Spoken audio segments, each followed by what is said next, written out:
আমি দেখিনি তোমায় চোখের তারায়, তবুও তোমায় ভালোবেসেছি। মনের এই ক্যানভাসে তোমার ছবি ভাসে, তোমার প্রেমেতে যেন পড়েছি। আমি দেখিনি তোমায় চোখের তারায়, তবুও তোমায় ভালোবেসেছি। আল্লাহ সাল্লি আলা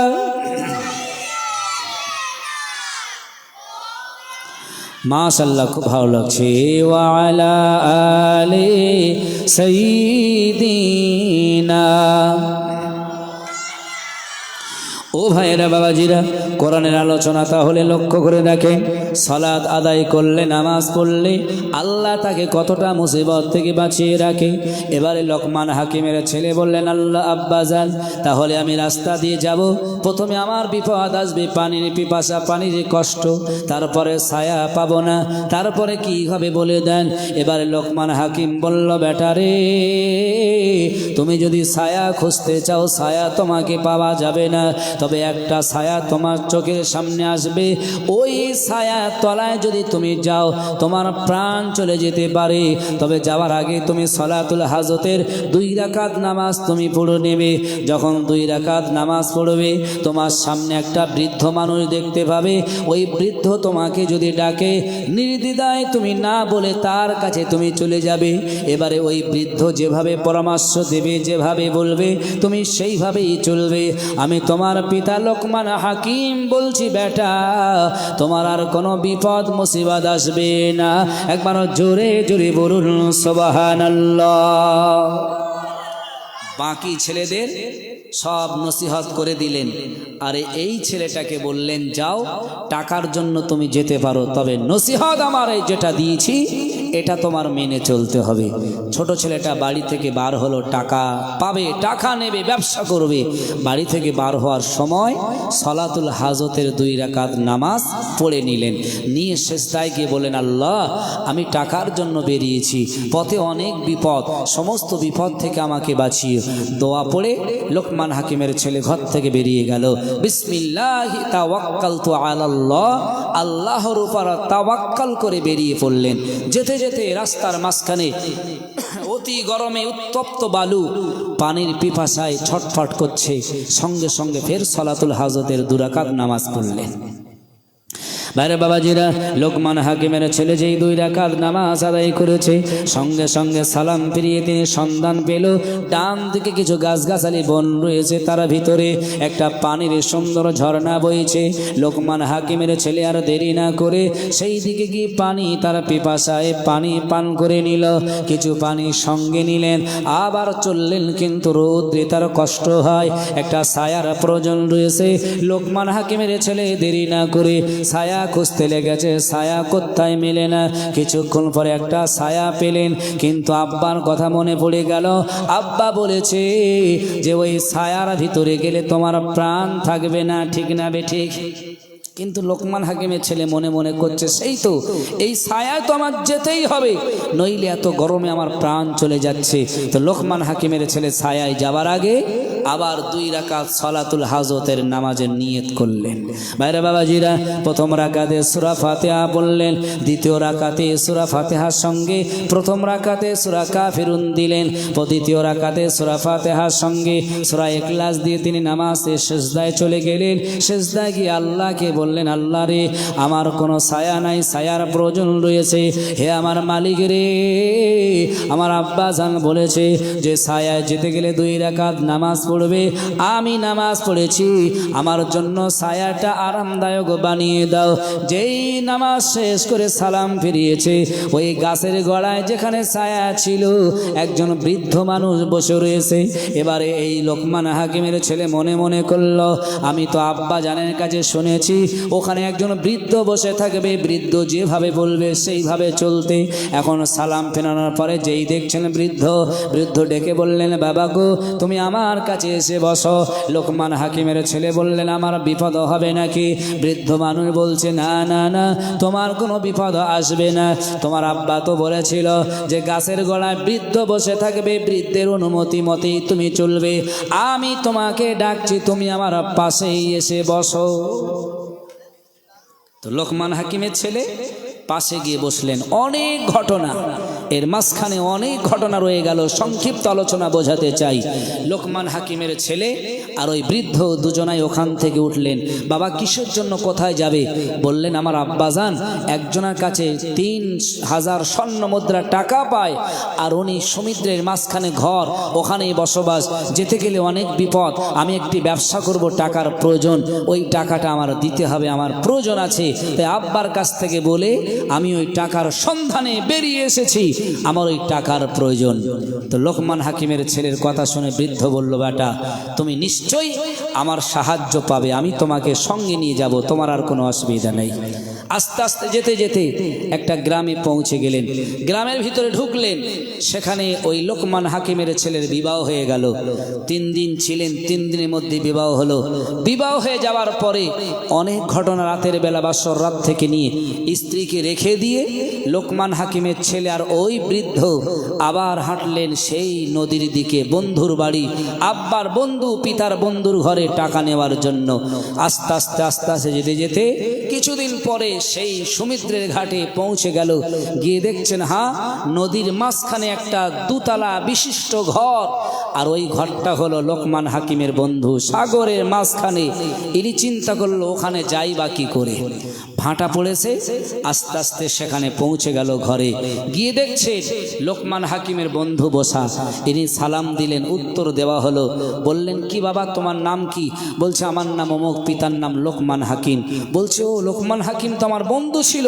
উনি বলছে হ্যাঁ আপনি আমার পিতার বন্ধু, আমার আব্বাজান পাঠিয়েছে আপনার কাছে 3000 স্বর্ণ মুদ্রা টাকা পায়, ওই টাকাটা নিতে আমার টাকার প্রয়োজন আছে, আমি ব্যবসা করব, আমার নসিহত আমি নিইনি, ওই টাকাটা নেওয়ার জন্য এসেছে, আপনি টাকাটা দিয়ে দেন। কিতাবে এসেছে লোকমান হাকিমের বন্ধু যার কাছে টাকা পায় ওই বন্ধুটা হলো চিটার। টাকা নেয় বটে কিন্তু কাউকে আর ফেরত দেয় না, মানুষকে ঠকায়, বিভিন্ন দিক দিয়ে তাকে কষ্ট দেয়। লোকমান হাকিমের ছেলেকে ফাঁকি দেওয়ার চেষ্টায় লোকমান হাকিমের বন্ধু বলছে বাবা টাকা তো তোমার দেব, কিন্তু শর্ত রাতের বেলা আমার এই ঘরে থাকতে হবে। বৃদ্ধ আর ওই লোকমান হাকিমের ছেলে চিন্তা করছে সেই তো নদীর মাঝখানে 2 তলা ঘর, এখানে যদি বিপদ হয় তাহলে পাশে দাঁড়াবার মতন কেউ নেই, আর নিশ্চিত ইনি মনে হয় কোনো বিপদে ফেলতে পারে। লোকমান হাকিমের ছেলে বলল না আমি থাকতে চাই না, আমার টাকারও প্রয়োজন নেই, জীবনটা আগে বেঁচে যাক, আমার টাকার আর দরকার নেই, চলে যাব। বৃদ্ধ বলল বাবা এত কষ্ট করে এত দূর চলে এসেছো, তুমি থেকে যাও, নিশ্চিত আমি তোমার সঙ্গে রয়েছি। জোরে বলুন সুবহানাল্লাহ। বৃদ্ধ বলছে আমি তোমার সঙ্গে আছি, তুমি যেও না, টাকাটা নিয়েই তারপরে যাব। লোকমান হাকিমের বন্ধু করেছেন কি জানেন? নিচের তলায় এই দুজনার থাকার জায়গা করে দিয়েছে, ভালো করে বুঝবেন। আর উপরের ঘরে লোকমান হাকিমের বন্ধু এক কামরায়, আর লোকমান হাকিমের বন্ধুর 2টো ছেলে আর এক কামরায় শুইয়ে দিয়েছে, দরজা দেওয়া। নিচের তলায় 2টি ঘরে, একটি ঘরে লোকমান হাকিমের ছেলে আর ওই বৃদ্ধ দুজনকেই থাকতে দিয়েছে। সমুদ্রের পানি জোয়ার ভাটা খেলে দিনে 2 বার, দিন রাতে, ঠিক না বে ঠিক? ভাটা চলে আবার জোয়ারে ভর্তি হয়ে যায়। যখন ভাটা পড়েছিল তখন দুজনেই এই ঘরে এসে হাজির হয়েছে। এবারে জোয়ার আস্তে আস্তে উঠতে শুরু করেছে। লোকমান হাকিমের ছেলে ঘুমিয়ে গেল। বৃদ্ধ ডেকে বলছে বেটা তাড়াতাড়ি উঠে পড়ো, এক্ষুনি জোয়ারের পানিতে ভর্তি হয়ে যাবে, নিচের তলায় পানি ভর্তি হয়ে যাবে, আমাদের প্রাণ চলে যাবে। দুজনা তাড়াতাড়ি উঠে উপরের তলায় চলে গেল। বাইরে বাবাজিরা কিতাবের মধ্যে এসেছে যেই উপরে গিয়ে পৌঁছে গেল, আস্তে আস্তে যে ঘরে 2টো ছেলে ঘুমিয়েছিল লোকমান হাকিমের বন্ধু, ওই ঘরে দরজায় ঘা দিলেন, দরজা খুলে দিল। তারা বললেন তোমরা কারা? এনারা বললেন আমি লোকমান হাকিমের ছেলে। আর ওনারা জানে এই সময় লোকমান হাকিম একজন খুব সম্মানীয় ব্যক্তি, তাড়াতাড়ি ওনাদের সম্মান দিতে শুরু করেছে। বলল এত রাতে বেলা তোমরা কোথায় ছিলে? এনারা বলল দেখো তোমার আব্বা জানের কাছে, আমার আব্বা লোকমান হাকিম 3000 স্বর্ণ মুদ্রা টাকা পায়। টাকাটা নিতে এসেছিলাম, কিন্তু আমাদের নিচের তলায় থাকার জায়গা দিয়েছে না। না না, আমাদের বড় ভয় হয়, থাকতে পারি নাই, ঘুম আসে না, আমরা দুজনাই উপরের তলায় চলে এসেছি। ওই দুটি ছেলে বললেন তোমরা চিন্তা করো না, তোমরা দুজনেই আমাদের এই কামরায় তোমরা থেকে যাও, আর আমরা দুজনাই নিচের তলায় চলে যাই। ওই দুজনা নিচের তলায় গেল, উপরের তলা দরজা খুলে লোকমান হাকিমের ছেলে আর ওই বৃদ্ধ ঘুমিয়ে পড়েছে। এখন লোকমান হাকিমের বন্ধুর ছেলে দুটো কোথায়? নিচের তলায়। ভালো করে বুঝবেন, লোকমান হাকিমের বন্ধু জানে যে জোয়ার উঠবে, নিচের তলা বুড়ে যাবে, দরজা ওরা খুলতে পারবে না। যে দুজন ভিতরে গিয়েছে, একজন আমার বন্ধু লোকমান হাকিমের ছেলে, আর অপরজন আরেকটা বৃদ্ধ, ওরা দুজনে মারা যাবে। সকাল হবে, আমার দুটো ছেলের অজান্তে ওই দুটো ছেলেকে সমুদ্রে ভাসিয়ে দেব, আর কেউ ওদেরকে দেখতে পাবে না, টাকার দাবিও আমার কাছে কেউ করবে না। এই আশা নিয়ে ঘুমাচ্ছেন লোকমান হাকিমের বন্ধু। কিন্তু সকাল যেই হলো, এর নিজের পাশের কামরায় ছেলেদের দরজাটা ইনি বন্ধ করে দিলেন, লকআপ লাগিয়ে দিলেন বাইরে থেকে, যাতে ছেলে দুটো খুলে বাইরে না আসে। এখন আপনারা বলেন, যে ঘরের দরজার লকআপ বন্ধ করেছে, এই ঘরের ভিতরে কারা আছে? লোকমান হাকিমের ছেলে আর ওই বৃদ্ধ। কিন্তু ইনি জানে আমার ছেলে আছে এখানে। ভাইরা বাবাজিরা, ভুল আমায় বুঝবেন না। এবারে লক্ষ্য করে দেখেন, ইনি এবার নিচের তলায় যেই গেল লাশ দুটো ফেলে দেওয়ার জন্য, গিয়ে দেখছে লোকমান হাকিমের ছেলে তো না, বৃদ্ধ না, বরং আমার দুটি ছেলে। ব্যাপার তো বুঝি না। উনি তাড়াতাড়ি উপরে এলেন, এসে দেখলেন দরজা খুলে লোকমান হাকিমের ছেলে আর ওই বৃদ্ধ রয়েছে। কি ব্যাপার তোমরা এখানে? ওই সময় বৃদ্ধ বলল, দেখো তোমার চিটার, তোমার এই চিটারি আমরা ধরে ফেলেছি। তুমি যদি এখনই টাকা না দাও, আমরা তাহলে তোমার ব্যবস্থা তৈরি করব। উনি আর দেরি না করলে, ছেলেও মারা গেল, টাকাও সঙ্গে সঙ্গে দিয়ে দিল। লোকমান হাকিমের ছেলে টাকাটা নিয়ে আর বৃদ্ধ দুজনাই আস্তে আস্তে আস্তে আস্তে এবারে বিবিকে সঙ্গে নিলেন। যেখানে গাছের গড়ায় বসেছিলেন বৃদ্ধ সেখানে এসে বললেন, বাবা, হে লোকমান হাকিমের ছেলে, আর তুমি দেরি করো না, যাও, তুমি চলে যাও, আমি যেখানেই ছিলাম বৃদ্ধ সেখানেই আমি থেকে যাই। বলল, তোমাকেও তো চিনি না, তোমার পরিচয় এতদিন আমার সঙ্গে ছিলে, তোমার পরিচয়ও জানতে পারি নাই, কে তুমি, তোমার নাম কি বলে দাও একটুখানি। ওই সময় বৃদ্ধ বলল, বাবা, আমার পরিচয় তুমি যদি জানতে চাও, নিশ্চিত তোমার আব্বাকে আগে সালাম দেবে, আমার সালামটা পৌঁছে দেবে। এবার আমার যদি পরিচয় জানতে চাও, তোমার আব্বার কাছ থেকে জেনে নিও। লোকমান হাকিমের ছেলে বললেন, না না না, হে বৃদ্ধ, আমার আব্বার কাছে নয়, আপনি আপনার পরিচয়টা একটু শুনিয়ে দেন। ওই সময় বৃদ্ধ বললেন, হে লোকমান হাকিমের ছেলে রে, তুমি শুনে রেখে দাও, আমি অন্য কেউ নয়, আমি অন্য কোনো মানুষ জাতির মানুষও নয়, আমি মানুষ সেজেছি, আমি হলাম আল্লাহর এক ফেরেশতা। কারণ কিতাবের মধ্যে এসেছে, কেউ যদি সালাতুল হাজতের নামাজ পড়ে নেয়, আল্লাহ তার জন্য দুজন ফেরেশতা পাঠিয়ে দিয়ে দেয়, তার বিপদ থেকে বাঁচার জন্য। হে লোকমান হাকিমের ছেলে রে, তুমি যে সালাতুল হাজতের নামাজ পড়ে 12 থেকে বেরিয়েছিলে, আমার আল্লাহ তোমারই জন্য আমি ফেরেশতা আমাকে নির্বাচন করে তোমার সঙ্গী বানিয়ে দিয়েছে। অনেক বিপদ এসেছিল, সব বিপদ থেকে তোমাকে বাঁচিয়ে এখন তোমার ঘরে পাঠিয়ে দিব। একবার জোরে জোরে বলুন সুবহানাল্লাহ। তাহলে নামাজ পড়লে বিপদ থেকে বাঁচা যায় না? যায় না?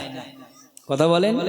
একটু বোঝাতে চাইছি, নামাজ থেকে মানুষ বিপদ থেকে বেঁচে যায়, কিন্তু আমাদের সমাজে সেই নামাজটাকে আমরা দূরে সরিয়ে দিয়েছি। একটু দূরে সরিয়ে পড়েন, আল্লাহুম্মা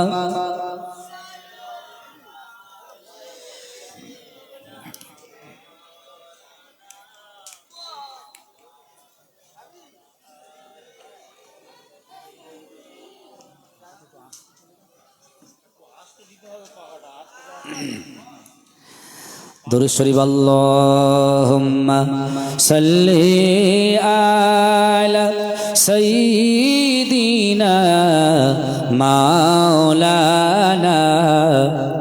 মাইকম্যান ভাই, পাকাটা একটু আস্তে করে দেন, দিন একটু উপরে আসেন, পড়েন সকলে, ওয়া আলা আলি সাইয়্যিদিনা।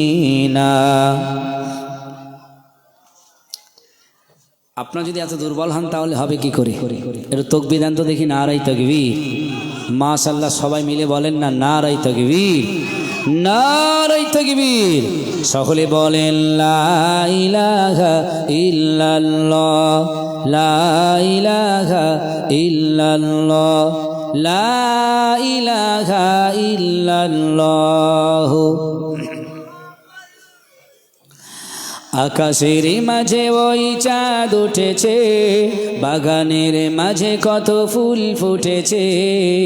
ও চাঁদ বলে, ও ফুল বলে, প্রভু তুমি মহান, প্রভু তুমি মহান। সাগরের স্রোত ধারা যায় বয়ে যায়, কোন সে প্রেমের টানে কোন জানায়। বুঝে নাই মন প্রভু এ তোমারি খেলা, বুঝে নাই মন প্রভু এ তোমারি খেলা। কিসের নেশায় জেগে ওঠে প্রাণ, প্রভু তুমি মহান। বলো লা ইলাহা ইল্লাল্লাহ, লা ইলাহা ইল্লাল্লাহ। খোলা আকাশে দেখি মেঘেরা ঠিক, কি করে খেলা করে দিক ওদিক। খোলা আকাশে দেখি মেঘেরা ঠিক, কি করে খেলা করে এদিক ওদিক। বুঝে নাই মন প্রভু এ তোমারি খেলা, বুঝে নাই মন প্রভু এ তোমারি খেলা। কিসের নেশায় জেগে ওঠে প্রাণ, প্রভু তুমি মহান। বলো লা ইলাহা ইল্লাল্লাহ, লা ইলাহা ইল্লাল্লাহ, লা ইলাহা ইল্লাল্লাহ। ও ভাইরা বাবাজিরা, এবারে লক্ষ্য করে দেখেন, আমি যেটা বলতে চাইছিলাম, মহান আল্লাহ রব্বুল আলামিন তার পবিত্র কোরআনের মধ্যে জানিয়ে দিয়েছে। সূরাতুল আল ইমরানের ভিতরে 102 নম্বর আয়াতের ভিতরে, পবিত্র কোরআনের 4 পারার 2য় সাফাতে আল্লাহ বলেছেন, বান্দারে, ইয়া আইয়ুহাল্লাযীনা আমানুত্তাকুল্লাহা হাক্কা তুকাতিহি ওয়া লা তামুতুন্না ইল্লা ওয়া আনতুম মুসলিমুন। হে পৃথিবীর বান্দা, তোমরা আমি আল্লাহ, আমাকে ভয় করে তোমরা পৃথিবীতে চলবে। না না না, কোনো জীবনের ভয় নয়, কোনো জীবজন্তুর ভয় নয়। আমরা সুন্দরবনে যাই, অনেক সময় বাঘ বল্লুকের আমরা ভয় করি, যার ঘরে টাকা পয়সা আছে চোর ডাকাতের ভয় করি। আল্লাহ বলছে না, অমন ভয় করলেই হবে না, সত্যকারের মতন আমাকে ভয় করতে হবে। আজকে বাস্তব কথা বলছি, যদি আল্লাহকে সত্যকারের মতন ভয় করতাম, আমরা পৃথিবীতে গোনার দিকে আগে যেতাম না। যদি সত্যকারের মতন ভয় করতাম, আমার বোনেরা মায়েরা বেপর্দায় তারা ঘুরতো না। যদি সত্যকারে আল্লাহকে ভয় করতাম, না না না, পৃথিবীর যত অন্যায় কাজ রয়েছে সেগুলো থেকে বিরত থাকতাম। আমি কয়েকটা বিষয় নিয়ে সমাজের কথা বলার জন্য আপনাদের কাছে আলোচনা রাখার নিয়ত করলাম। তার ভিতরে একটি হলো, বিশ্বনবী আজ থেকে 1400 বছর আগে পৃথিবীতে এসেছিলেন। 63 বছর জীবন জিন্দেগি পৃথিবীতে কাটিয়েছিল। আমার নবী ছিল নিষ্পাপ জান্নাতি নবী, আমার নবী ছিল জান্নাতি নবী। বিশ্বের মধ্যে শ্রেষ্ঠ নবীর ভিতরে তিনি শ্রেষ্ঠ নবী হিসাবে ছিলেন। সেই নবী তায়েফের ময়দানে কষ্ট করেছে, ঠিক না বেঠিক? তায়েফের জমিনে রক্ত ঝরিয়েছে। আমি কয়েকদিন আগেই মক্কা মদিনা থেকে ফিরেছি।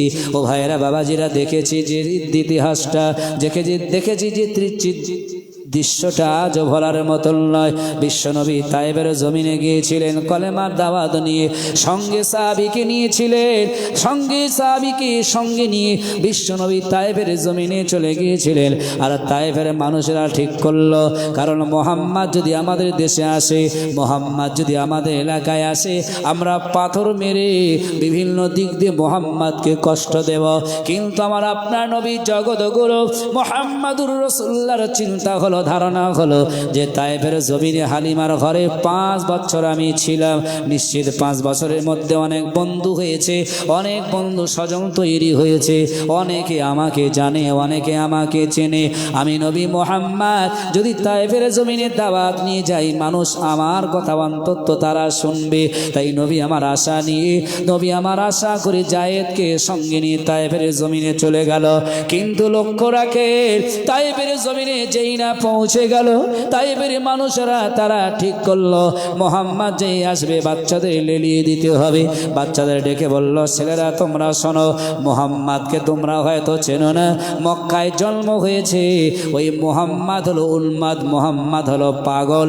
বাচ্চারা যদি তার কাছে যায় তাদের ধরে মারে, তাদের ধরে খামসায় আসলাবে, বরং তোমরা তার কাছে যাবে না। মুহাম্মদ যা বলবে তোমরা কেউ শুনবে না, বরং পাথর নিয়ে যেই মুহাম্মদ আসবে দেশে, সঙ্গে সঙ্গে তোমরা তাকে আঘাত করবে। ও ভাইয়েরা, বাবাজিরা, দুঃখের কথা কি বলবো, মক্কা মদিনার শত্রুতা ছাড়া বন্ধু ভাবেনি, সেই নবীকে আঘাত করতে শুরু করেছে। নবী ডান দিকে তাকায়, সেদিক থেকে পাথর ছুড়ে আসে, বাম দিকে মুখটা ঘোরায়, সেদিক থেকেও পাথর ছুড়ে আসে। নবী পিছনে তাকায়, সেদিক থেকেও পাথর ছুড়ে আসে। আমার নবীর গায়ের ক্ষত বিক্ষত হয়ে গেল, রক্ত ঝরছে। জায়েদ বলল, হুজুর আর দেরি করবেন না, আপনি আর দাঁড়াবেন না, চলেন মক্কার দিকে আবার ফেরত যাই। যদি আপনি বেশিক্ষণ থাকেন আপনাকে তায়েফের ছেলেরা মারতে মারতে আপনাকে মেরে ফেলবে, চলেন আর দেরি করেন না। জায়েদ সঙ্গে নিয়ে নবীকে এবারে মক্কার দিকে ফেরত আসছেন। আস্তে আস্তে একটা জায়গা রাস্তার কাছে তিনি ওখানে একটু বিশ্রামের জন্য বসলেন। জড়ঝরিত রক্ত ঝরেছে। আল্লাহ, মক্কার কাফেররা ওই পাথর আমার দিকে ছুঁড়ে দেবে, পাথর গড়িয়ে আসলে আমি মুহাম্মদ বাঁচব না। আল্লাহ বললেন, নবী আমি তোমাকে সর্বক্ষণ সাহায্য করেছি, তুমি যখন তোমার মায়ের পেটে ছিলে সে সময়ও সহযোগিতা করে। যেই না ছুঁড়ে দিল, ওই ছোট্ট পাথরের আঘাতে আজও পর্যন্ত বিরাট ওই পাথরটা অক্ষত অবস্থায় দাঁড়িয়ে রয়েছে। জোরে বলুন সুবহানাল্লাহ। এবং কিয়ামত পর্যন্ত দৃষ্টি সঙ্গে 313 জন সাহাবী রয়েছে, আর বিপক্ষে দাঁড়িয়ে 700 কিংবা 1000। হে নবী তুমি চিন্তা করো না, আমি তোমার প্রভু তোমার মালিক বলছি, এই 313 জনের সঙ্গে আমি আল্লাহ আমার আসমান থেকে কয়েকজন ফেরেশতা পাঠিয়ে দেব, যে ফেরেশতা ওই বদর প্রান্তে তোমাদের জয়লাভ করিয়ে দেবে। কিন্তু বদরের ইতিহাস দেখা গেল, আমার আপনার নবী সোনার নবী 313 জন সাহাবীদের নিয়ে মক্কার কুরাইশদের কাছে তিনি একেবারে জয় লাভ করেছিলেন। জোরে বলুন সুবহানাল্লাহ। এতে মক্কার কাফেররা ক্ষান্ত হয়নি। তারা বলছে, মুহাম্মদ আমাকে বদর প্রান্তে হারিয়ে দিয়েছে, এবার মুহাম্মদকে আমাদের সঙ্গে লড়তে হবে, যুদ্ধ করতে হবে উহুদের প্রান্তে। তার 1 বছর পরে ঠিক হলো উহুদের প্রান্তে উহুদের যুদ্ধ। আমার আপনার নবীর সঙ্গে একজন মুনাফিকি করেছিলেন, যার নাম হলো আব্দুল্লাহ বিন উবাই। আজকাল সমাজে মুনাফিক অনেক আছে, অনেক করে। মুনাফিক কি জানেন?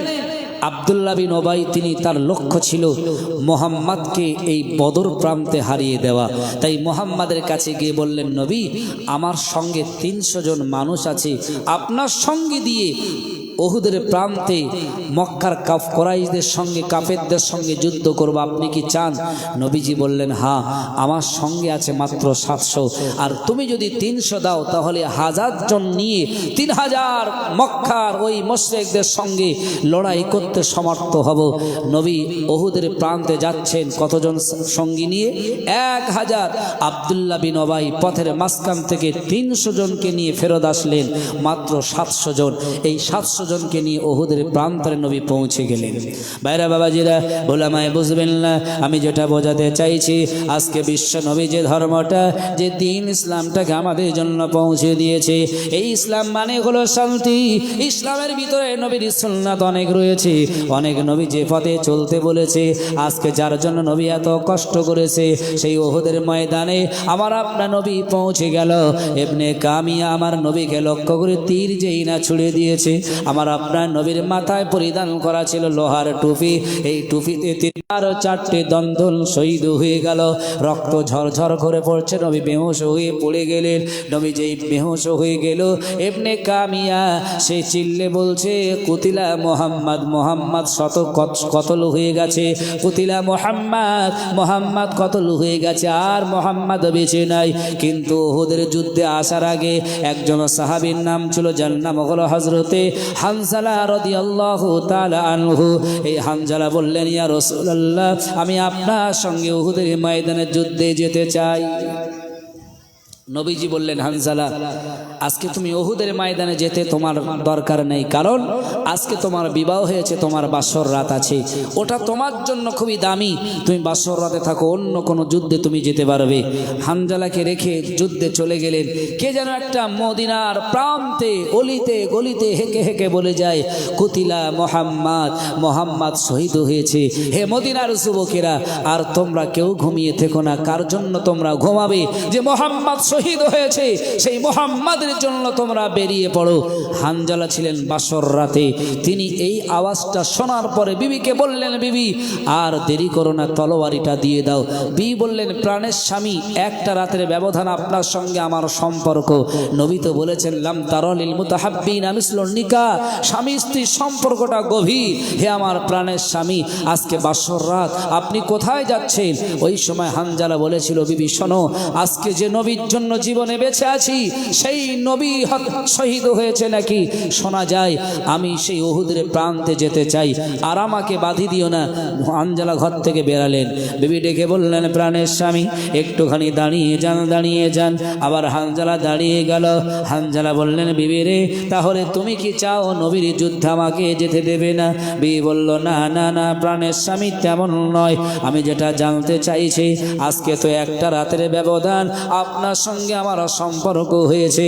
হে আমার প্রাণের স্বামী রে, আপনি যদি ওই যুদ্ধে জানার ওখানে যদি শহীদ হয়ে যান, তাহলে কিয়ামতের দিন আমার আল্লাহর কাছে যখন আমি উঠব, আল্লাহ যদি বলে, বান্দি তোমার স্বামী কে ছিল বলো, আমি তখন বলবো আমার স্বামী হানজালা। আল্লাহ যদি বলো তোমার স্বামীকে তুমি চিনে নাও, হাসরের ময়দানে আপনাকে চিনতে পারবো না, কারণ একটা রাতের ব্যবধান। আপনার নকশা কেমন, আপনার রূপ কেমন, আকার আকৃতি কেমন, আমি ভালো করে দেখি নাই।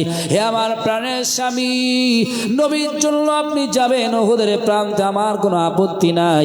আপনি একটু দাঁড়িয়ে যান, দাঁড়িয়ে যান, আপনার চরিত্রটা, আপনার রূপটা একটু ভালো করে দেখে নিই। একবার জোরে জোরে বলুন সুবহানাল্লাহ। হানজালা দাঁড়িয়ে গেল।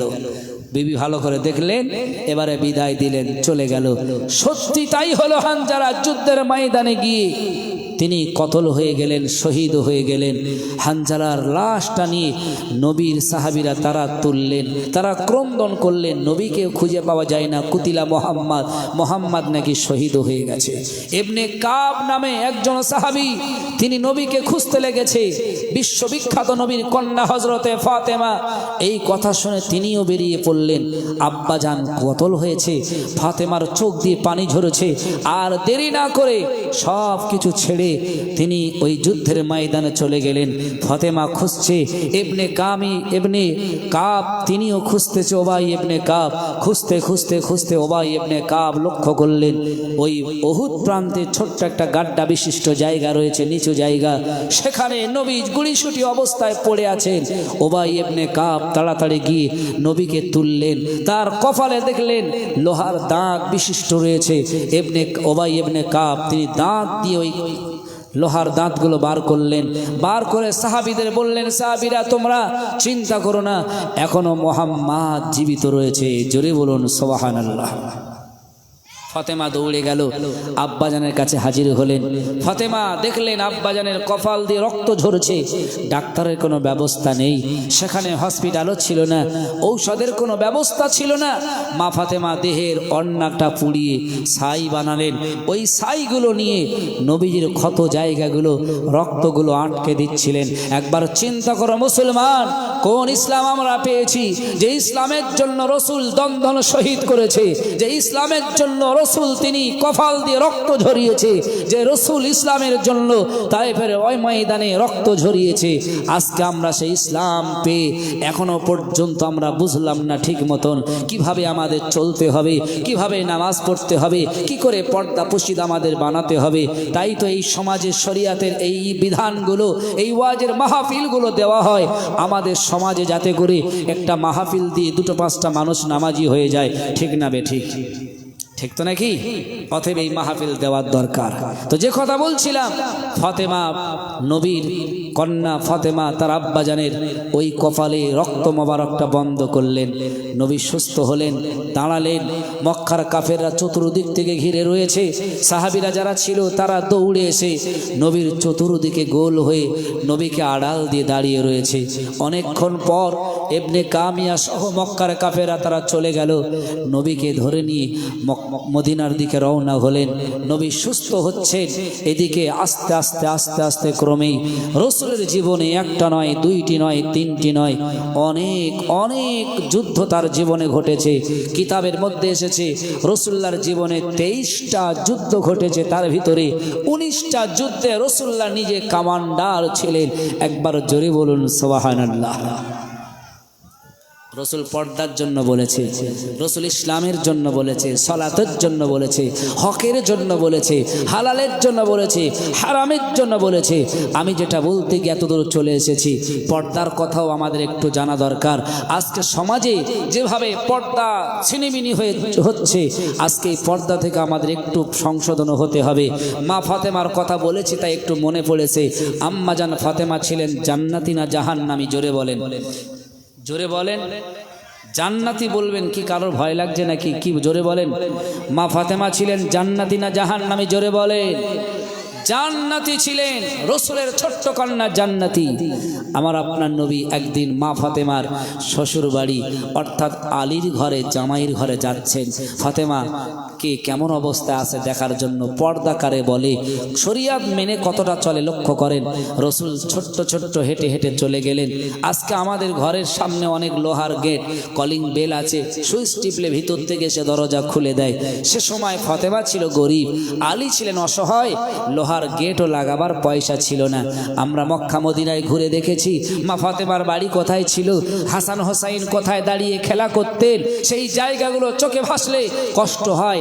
হায় রে, এত কষ্টের জায়গা তারা দিন অতিবাহিত করেছে। রসুল এবারে চলে গেলেন ফাতেমার ঘরের সামনে। ভাইরা বাবাজিরা, বিশ্বনবী আমার জনাবি মুহাম্মাদুর রাসূলুল্লাহ সাল্লাল্লাহু আলাইহি ওয়াসাল্লাম ফাতেমার ঘরের সামনে দাঁড়িয়ে গেল। ফাতেমার ঘরের সামনে দাঁড়িয়ে এই না চিন্তা ভাবনা করছে নবী আমার। নবী মনে মনে করছেন, মেয়েরা সাধারণত একাকী ঘরের ভিতরে থাকলে একটু খোলামেলা থাকতে চায়, একা একা থাকতে গেলে একটু খোলামেলা অবস্থায় তারা থাকতে চায়। বিশ্বনবী আমার চিন্তা করলেন, আমার ফাতেমা ঘরের ভিতরে কেমন অবস্থায় রয়েছে জানি না, তাই রাসূলুল্লাহ ঘরের ভিতরে ঢুকলেন না, তিনি পর্দা টাঙানোর কাছে দাঁড়িয়ে গেল। কিন্তু আজকে সমাজের মধ্যে রাগ করবেন না ভাই, কে দেওর, কে ভাসুর, কে পরবর্তী রক্তের সঙ্গে সম্পর্ক নাই, যে যার ঘরের ভিতরে অনায়াসে হুমদাম করে ঢুকে পড়ে। ঠিক না বে ঠিক? পর্দা পশিদার কথা মনে পড়ে না? বিশ্বনবী আমার জানিয়েছে, তোমরা যখন কারোর ঘরে যাবে, অচেনা অপরিচিত ঘরে যাবে বা কোনো ব্যক্তির ঘরে যাবে, তোমরা অনুমতি ছাড়া কারোর ঘরে ঢুকতে পারবে না। ও ভাইয়েরা বাবাজিরা, নিজের কন্যা ফাতেমার ঘরে নবী যাবেন, তাই তিনি ঘরের সামনে পর্দার কাছে দাঁড়িয়ে রয়েছে। কিছুক্ষণ দাঁড়িয়ে থাকার পরে আল্লাহর ফেরেশতা হযরতে জিবরিল আমিন তিনি এসে বললেন, নবী রে, আপনি এখানে দাঁড়িয়ে কেন দাঁড়িয়ে আছেন, কেন বলেন? ওই সময় নবী বললেন, জিবরাইল আমিন শুনে রেখে দাও, আমি বিশ্ব নবী জনাবে মুহাম্মাদুর রাসূলুল্লাহ সাল্লাল্লাহু আলাইহি ওয়াসাল্লাম এসেছি আমার ফাতেমার অবস্থা দেখার জন্য, ফাতেমার ঘরে একটু দেখার জন্য এসেছি। ওই সময় জিবরিল আমিন বললেন, হে নবী মুহাম্মদ, আপনি কি জানেন আপনার ছোট্ট কন্যা ফাতেমা জান্নাতি না জাহান্নামী? নবী ওই সময় বললেন, জিবরাইল শুনে রেখে দাও, আমি নবী জানি আমার কন্যা ফাতেমা হলো বেশাক জান্নাতি। একবার জোরে জোরে বলুন সুবহানাল্লাহ। নবী বলছে আমার কন্যা ফাতেমা বেশাক জান্নাতি আমি জানি। জিবরাইল বলছেন, ইয়া রাসূলুল্লাহ, আপনার কন্যা জান্নাতি, কিন্তু আপনি কি করে জানেন? নবীজি বলছেন, সব আমি জানি। জিবরাইল বলছেন, ইয়া রাসূলুল্লাহ, আপনার কন্যা জান্নাতের সকল নারীদের সরদারিনী হবে, এটাও আপনি জানেন? বলছেন, হ্যাঁ, এটা আমি জানি। জিবরাইল বলছেন, নবী, সকল নারীদের সরদারিনী হবে কেন, আপনি কি জানেন? নবীজি তখন বললেন, ক্বালা লা, এটা আমি জানি না যে আমার কন্যা কেন সকল নারীদের সরদারিনী হবে। এবার জিবরিল আমিন নবীকে বললেন, ইয়া রাসূলুল্লাহ, আপনার কন্যা জান্নাতে তো যাবেই বটে, জান্নাতে সকল নারীদের সরদারিনী হবে, কেন হবে আপনি যদি দেখতে চান আমি দরজার পর্দাটা সরিয়ে দেই, আপনি চোখটা মিলিয়ে দেখেন আপনার কন্যা ফাতেমার কাজটা কি।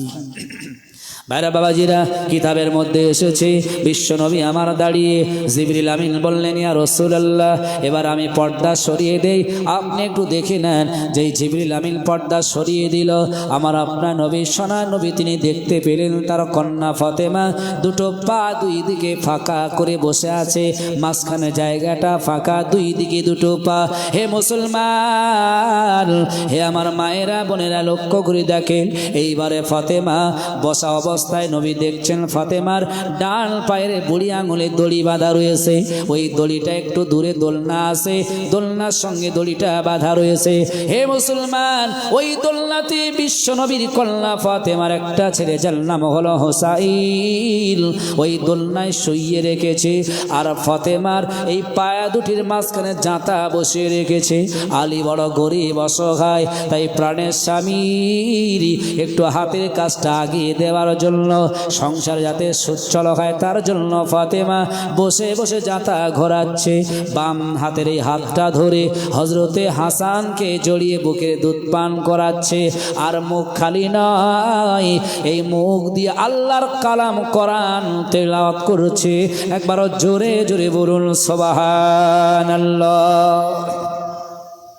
জিবরিল বললেন, নবী, আপনার কন্যা ফাতেমা কটা কাজ করছে? নবীজি বললেন, ডান পা নাড়া দেয়, বুড়ি আঙুল দোলনা দোলে, এক। দ্বিতীয় হলো জাঁতা ঘোরায়, দুই। তৃতীয় নম্বর হলো বাম হাত দিয়ে হাসানকে দুধ পান করায়, আর চতুর্থ নম্বর মুখ দিয়ে আল্লাহর কালাম কোরআন তেলাওয়াত করে। আর দিয়ে কোরআন তেলাওয়াত করেছিল, আমাদেরও কোরআন তেলাওয়াত করা লাগবে। হে মুসলমান, আমাদের প্রত্যেকের ঘরে কোরআন রয়েছে, কিন্তু লাইলাতুল কদর আর শবে বরাত আসলে মনে হয় কোরআনটা পড়া হয়, নচেত ওই কোরআন ওইভাবে তোলা থাকে, ধুলোবালি ময়লাও পড়ে যায়, ঠিক না বে ঠিক? এরকম আছে। তাই আমি আপনাদের বলতে হয়, রাজি হয় যারা নামাজ না পড়ে বিছানায় ঘুমিয়ে থাকে। আজকে আমাদের সমাজের ছেলেরা অনেক বাবাজি আছে, নামাজ না পড়ে ফজরের নামাজ আদায় করে না, ঘুমিয়ে যায়, রুজিতে বরকত হয় না। তাই অনুরোধ রাখবো এই মাহফিল থেকে, আগামী কাল থেকে ইনশাল্লাহ সালাতগুলো আদায় করব, বলেন ইনশাল্লাহ। বলবেন সকলে নাকি ইনশাআল্লাহ? আগামী কাল থেকে চেষ্টা করবেন যেন আল্লাহ সালাতগুলো আমাদের আদায় করার তৌফিক দান করে, কারণ নামাজবিহীন কোন মানুষ জান্নাতে যেতে পারবে না।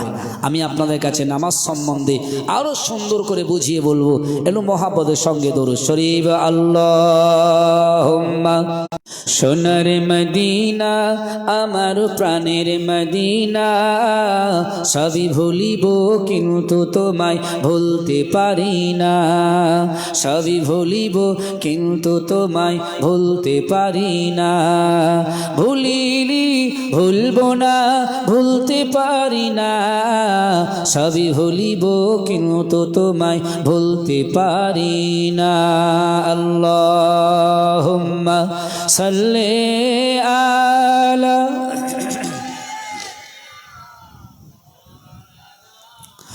ওয়ালা আলি সাইয়্যিদিনা। ও ভাইরা বাবাজিরা, আমি প্রথমে একটি হাদিস পড়েছিলাম, একটি কোরআনে আয়াত দিয়ে দিয়েছিলাম, ওই কোরআনের উপর ভিত্তি করে আজকে বলতে চাই। আল্লাহ তো বলেছেন আল্লাহকে দেখে ভয় করো। আল্লাহকে ভয় করতে গেলে আরামের বিছানা ছেড়ে মসজিদে এসে নামাজ পড়তে হবে। আল্লাহকে ভয় করতে গেলে পর্দা পর্দার সঙ্গে চলতে হবে। আল্লাহকে ভয় করতে গেলে জিনা ব্যভিচার ছেড়ে দিতে হবে। আল্লাহকে ভয় করতে গেলে মানুষের সঙ্গে সদ্ব্যবহার রাখতে হবে। আল্লাহকে ভয় করতে গেলে একে অন্যের সঙ্গে হক আদায় করতে হবে। ও মুসলমান, কিন্তু বর্তমান সময়ে দেখেছি অনেক মানুষ রয়েছে, মানুষের বিপদ আসলে মানুষ তারা বিপদ থেকে দূরে সরে যায়, মানুষের মুসিবত আসলে মুসলমান হয়ে তারা পাশে দাঁড়ায় না। এরকম সমাজ সন্নিক্ষণে দেখা যায়। যদি বলেন কেন, কি করে লক্ষ্য করে দেখেন, কারোর ঘরে যদি কন্যা দায় রয়েছে, কন্যার বিয়া হবে, ওই বিবাহের জন্য কন্যার পিতা কষ্টই আছে। কোনো মানুষের কাছে গিয়ে যদি বলে ভাই আমার মেয়েটার বিবাহ হবে, 5,000 টাকার প্রয়োজন রয়েছে, আমার মনে হয় টাকা থাকলেও বলে খবরদার পয়সা করি কিছুই নাই, বলে না বলে না, আছে না নাই বলেন? নবী মিরাজে গিয়েছিলেন, নবীর জান্নাতের গেটে লেখা রয়েছে দানে 10 গুণ আর কর্জে 70 গুণ। দান করলে 10টা সওয়াব পাবে, আর ধার দিলে মানুষের উপকার দিলে 70টা সওয়াব পাবে। কিন্তু বর্তমান সময় অনেক মানুষ মনে করে না, দিলে মনে হয় মাঝখানে তার সাওয়ারিটা একটু দাঁড় করালেন, তিনিও নামলেন, সাওয়ারিটা একটু কাছে রেখে দিয়ে তিনি একটু বসে ঘুমিয়ে পড়লেন। কিন্তু এই সাওয়ারিটা চলতে চলতে পরের খেতে ফসল খেয়ে নিয়েছে, আর ফসল খেয়েছে বলে দুজন বৃদ্ধ মানুষ খেলে মারতে হয়, কিন্তু মারার মতন আপনি না মেরে আমাকে মেরে আমার সাওয়ারিকে মেরে ফেললেন। বৃদ্ধের সঙ্গে যুবকের তর্ক বিতর্ক বেঁধে গেল। কোনো এক সময় তর্ক করতে করতে ওই যুবকটা একটা পাথর তুলে বৃদ্ধকে মারল। যেই বৃদ্ধের মেরেছে, বৃদ্ধ সঙ্গে সঙ্গে আলফি হত্যার বদলে হত্যা। পথে এই প্রাণীকে তুমি মেরেছ কেন যুবক বলো? যুবক বলল আমার প্রাণীকে মেরেছে তাই বৃদ্ধকে আমি মেরেছি। তোমর বললে তুমি বৃদ্ধকে মার করে রেখে দেন, ঠিক না বে ঠিক? আর আমি যদি কাউকে অজানা বলি, কেউ আমার জন্য জিম্মাদার হবে? আপনারা কি বলবেন? কেউ কি থাকবে পাশে? কেউ থাকবে না, কেউ আমার চেনেন না। তো হযরতে ওমর যখন বললেন তুমি চলে যেতে, নারায়ে তাকবীর। মাশাআল্লাহ, এত রাত হয়েছে তবু আপনাদের স্বতঃস্ফূর্ত দেখে খুশি হলাম। আর একটু জোরে সবাই মিলে প্রাণ করে বলেন তো দেখি, নারায়ে তাকবীর। আরো জোরে হতে পারে, আপনাদের জানি মুসলমানদের তেজ আলাদা। মানুষের বিপদ হলে মানুষ তার থেকে সরে যায়। বিশ্বনবীর আদর্শ এটা নয়, কোরআনের আদর্শ এটা নয়, ইসলামের আদর্শ এটা নয়। ইসলাম বলছে তোমাদের সমাজে কোনো মুসলমান যদি বিপদে পড়ে যায় তার পাশে গিয়ে তোমরা দাঁড়িয়ে যাও। কিন্তু বর্তমান সময় আসে মুসলমান বিপদে পড়লে অন্যজন তারা বিপদে কি করে পড়ে আরো লক্ষ্য করে দেখে। কিন্তু হযরতে ওমরের সঙ্গে ওই যুবকের সঙ্গে দাঁড়িয়ে গেল হযরতে আবু যার গেফারি। ওমর বললেন, আবু যার গেফারি তুমি কি জানো নাকি এই যুবক যদি বাড়ি গিয়ে না আসে তোমাকে প্রাণদণ্ড দিতে হবে? আবু যার গেফারি বললেন, হে আমিরুল মুমিনিন, খলিফাতুল মুসলিমিন, চিন্তা নাই, যদি এই যুবকটা না আসে আমি আবু যার গেফারি ফাঁসির মঞ্চে দাঁড়িয়ে আমি প্রাণদণ্ড দিতে রাজি রয়েছি। এখন ওই যুবকটা চলে গেল বাড়িতে, দৌড়ে দৌড়ে বাড়িতে পৌঁছে গেল। আমিরুল মুমিনিন বললেন, সামনে জুমার দিন শুক্রবারে প্রাণদণ্ড হবে, তোমরা সবাই চলে এসো। এখন যে যার মতন চলে গেল। সংক্ষিপ্ত আলোচনা, সময় কিন্তু জুমার দিন এসে গেল। হযরত আমিরুল মুমিনিন তখন মসজিদের ইমাম, তিনি মসজিদে চলে গেলেন নামাজের জন্য। ওমর বলে দিলেন নামাজের পরেই ওই মানুষটাকে প্রাণদণ্ড দেওয়া হবে, ফাঁসির মঞ্চে দেওয়া হবে। ওই যুবকটা এসে গেলে আমি আমিরুল মুমিনিন আমার সঙ্গে সাক্ষাৎ করতে বলবে। কিন্তু নামাজ শেষ হয়ে গেল, আমিরুল মুমিনিন দেখলেন কোনো যুবক খবর দেয় নাই, ওই যুবকটা এখনো পর্যন্ত আসে নাই। এবারে মদিনার সাহাবীরা, মদিনার তাবিরা তারা মনে মনে করলো, হায়রে নিষ্পাপ সাহাবে আবু যার গেফারি, তিনি কোনো দোষ করেননি, তিনি কোনো ভুল করেননি, কিন্তু একজন মানুষের বিপদে দাঁড়িয়েছে বলে আজকে তাকে প্রাণদণ্ড দিতে হবে। সাহাবীরা সবাই ব্যাকুল হয়ে গেল, চিন্তা করতে শুরু করেছে, হায়রে আবু যার গেফারি আজকে তার জীবনের শেষ দিন হয়তো এসেছে। নামাজ শেষ হয়ে গেল। ওমর হযরতে আবু যার গেফারিকে ডাকলেন, হে আবু যার, আর দেরি করো না, তুমি জামিনদার ছিল সেই যুবকটা এখনো আসেনি, এসে এসে তুমি ফাঁসির মঞ্চে দাঁড়িয়ে যাও, তোমাকে প্রাণদণ্ড দেওয়া হবে, তোমাকে হত্যা করা হবে, আর দেরি করো না। আবু যার গেফারি দেরি করলেন না, বিবিকে বললেন, বিবি রে, বাচ্চাকে বললেন, বাচ্চা রে আমি একটি মুসলমানের বিপদে দাঁড়িয়েছিলাম বলে আজকে আমার জীবন চলে যাবে, তোমরা দোয়া করো। আবু যার গেফারি বিদায় নিয়ে হযরত ওমরের দরবারে চলে এলেন। ওমরের দরবারে এসে কতল হওয়ার জায়গায় ফাঁসির মঞ্চে দাঁড়িয়ে গেল। হে যুবক ছেলেরা, হে বাবাজিরা, লক্ষ্য করে দেখেন মুসলমান আজকে কতটা আমরা মানুষের পাশে দাঁড়িয়ে যাই। লক্ষ্য করেন নবীর আদর্শ কেমন, সাহাবীদের আদর্শ কেমন। আবু যার গেফারি যেই ফাঁসির মঞ্চে দাঁড়িয়ে গেল, অনেক সাহাবীরা মদিনার জমিনে তারা চোখের পানি বার করে দিল। হায় রে হায়, আবু যার গেফারি কোনো ভুল করেন নাই, কোনো দোষ করেননি, তারপরেও নিষ্পাপ আবু যার গেফারির প্রাণ দিতে হবে। সবাই চিন্তা করছে, এদিকে তৈরি হয়ে গেল কতল করার। একেবারে অন্তিম মুহূর্তে আবু যার গেফারিকে কতল হয়ে যাবে এক্ষুনি, কিন্তু দ্রুতগামীতে একজন সাওয়ারি হয়ে অপর দিক থেকে কে যেন মদিনার ধুলোবালি উড়িয়ে আসছে। মদিনার সাহাবীরা বললেন, ওমর একটুখানি দাঁড়িয়ে যান, মনে হয় সেই যুবকটা আসতেছে হয়তো। ওমর দাঁড়িয়ে গেল, দেখা গেল যে ধুলোবালি উড়িয়ে সাওয়ারির পিঠে চড়ে আমাকে জড়িয়ে ধরে বললেন, ব্যাটারে তুমি যদি কতল হয়ে যাও আমি তোমার বৃদ্ধ মা খেতে পাবো না। বাবা তুমি কতল হয়ে যেও না, যাবে না ওখানে, যদি যেতে হয় আমি তোমার মা তোমার সঙ্গে যাব। হে মুসলমান, ওই সাহাবীটি বলছে, হে করেছে আমাকে আসতে দেবে না, আমাকে এখানে আসতে দেবে না। তারা জড়িয়ে বলছে, আব্বাজান আমরা যাব ওমরের দরবারে, ওমরকে বুঝিয়ে বলবো, ওমর রে আমার আব্বাজানকে ক্ষমা করে দাও, তাকে ফাঁসি দিও না, তাকে মারা কতল করো না। আমার সন্তান কাছতে আমি বিদায় নিয়ে বিবিকে বললাম, বিবিও ছাড়ে না। আমি অনেকক্ষণ পরে বিবি এবং মা সন্তানের কাছ থেকে বিদায় নিয়ে আসার জন্য এতটাই দেরি হয়ে গেছে, তার জন্য ক্ষমা চাই। ওমর আমি আর দেরি করব না, ফাঁসির মঞ্চে যেতে চাই। যেই ফাঁসির মঞ্চে দাঁড়ালেন, আবু যার গেফারি নিচে নামলেন। হযরতে আবু যার গেফারি নিচে নামলেন, আর ওই যুবকটা ফাঁসির মঞ্চে উঠলেন। এবারে ফাঁসি হবে, কিন্তু অত মানুষের সামনে আমিরুল মুমিনিন খলিফাতুল মুসলিমিন ওমর জিজ্ঞাসা করলো, আবু যার গেফারি সত্যি কথা বলো, এই ছেলেটাকে আমরা কেউ চিনি না, এই ছেলেটা যখন কাজ করেছে, কতল করেছে, এর আমরা কতল করো বলেছিলাম, একজনকে জামিনদার রাখতে বলেছিলাম, কেউ তাকে চেনেও না, সে কাউকে চিনত না, জামিনদার কেউ হলো না, কিন্তু তুমি তাকে চিনতে না, তুমি জামিনদার হয়েছিলে কেন? সত্যি কথা বলবে। আমিরুল মুমিনিনের কথা শুনে আবু যার গেফারি বলেছিল, হে আমিরুল মুমিনিন শুনে রেখে দেন, আমি জানি ভবিষ্যতে কোনো মানুষ যেন বলা বলি না করে, একজন যুবক মুসলমান বিপদে পড়েছে, তার বিপদে কোনো মুসলমান তার পাশে দাঁড়ায়নি, আর আমি আবু যার গেফারি সেজন্য ভবিষ্যতে কোনো মানুষ এই কথা না যেন বলতে পারে, তাই আমি একজন মুসলমানের পাশে বিপদে দাঁড়িয়েছি। জোরে বলুন সুবহানাল্লাহ। এবারে ওমর জিজ্ঞাসা করলো ওই যুবককে, যুবক তুমি সত্যি কথা বলো, তুমি তো বাড়ি তোমার অনেক দূরে, তুমি যদি না আসতে তোমার সন্ধান আমরা পেতাম না, আবু যার গেফারির কতল হতো, ফাঁসি হতো, তুমি যদি না আসলে তোমার জীবন বেঁচে যেত, তুমি আবার এসেছো কেন?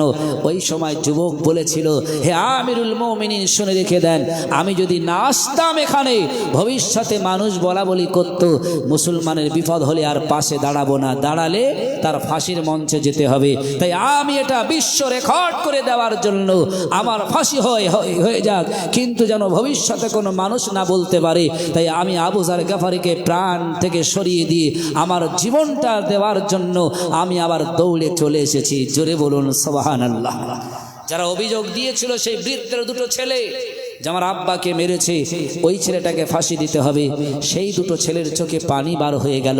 তারা উঠে দাঁড়িয়ে বলল, আমিরুল মুমিনিন ওমর, আমরা যদি বিচারটা তুলে নেই তাহলে এই যুবক কি ফাঁসির মঞ্চ থেকে বেঁচে যাবে?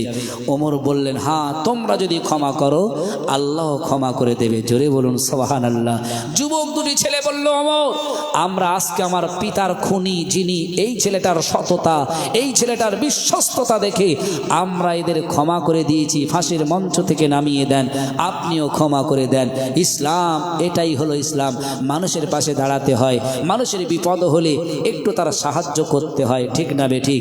ঈদ হয়ে গেছে, অনেকের বাড়ি দেখেছি 5-10 হাজার টাকার পোশাক কেনা হয়েছে, তার পাশের বাড়ি লক্ষ্য করে দেখুন কত গরিব, কত অসহায়, হাত পেতে খায়, এমন করে অসহায় ব্যক্তি রয়েছে 500 টাকার পোশাকও তার কেনা হয় না। তাই রসুল বলেছে তুমি যেমন বাঁচো, তোমার পরিবার পরিজন আত্মীয় স্বজন তোমার প্রতিবেশী তাদের পাশে দাঁড়াও, তাদের দিকে লক্ষ্য করো।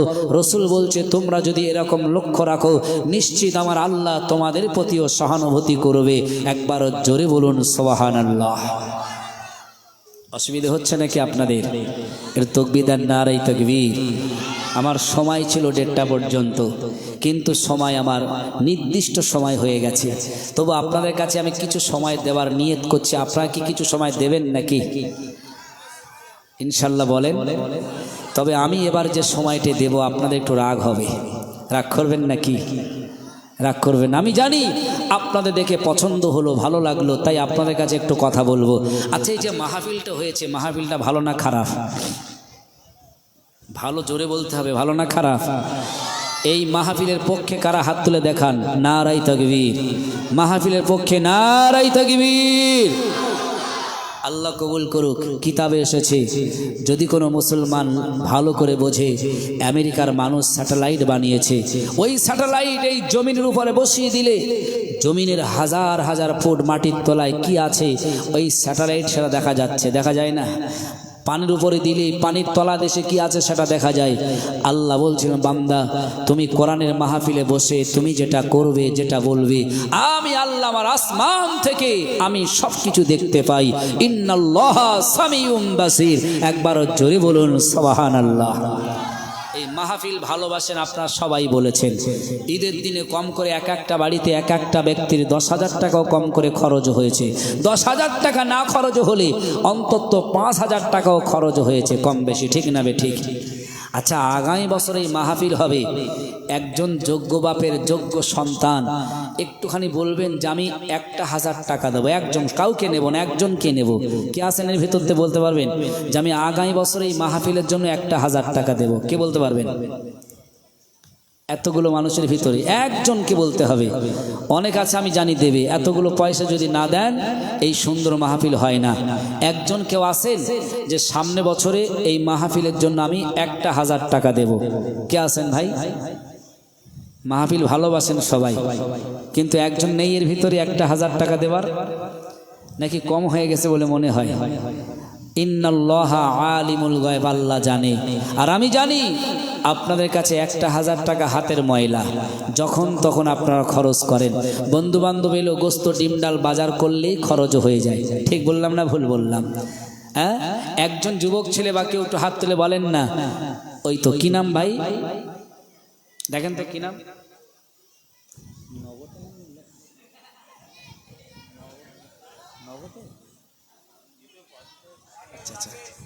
কি নাম? রাকেশ। একটু তাকবীর দেন, নারায়ে তাকবীর। সবাই মিলে বলেন নারায়ে তাকবীর। ছোট্ট করে হাত তোলেন, আল্লাহুম্মা আমিন। ও রব্বুল আলামিন আল্লাহ, গভীর রজনীতে মানুষেরা অনেকেই কর্মব্যস্ত শহর ঘুমিয়ে গেছে।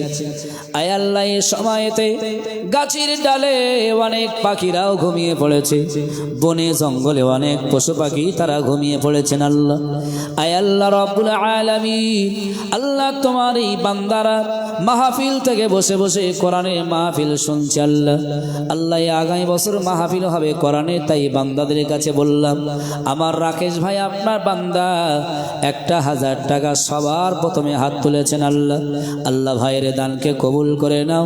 আমার বন্ধু রাকেশ কোন কাজকর্ম করে, ব্যবসা বাণিজ্য করে, আল্লাহ তুমি তার কাজে তার ব্যবসা বাণিজ্য আল্লাহ তুমি বরকত নসিবি করো।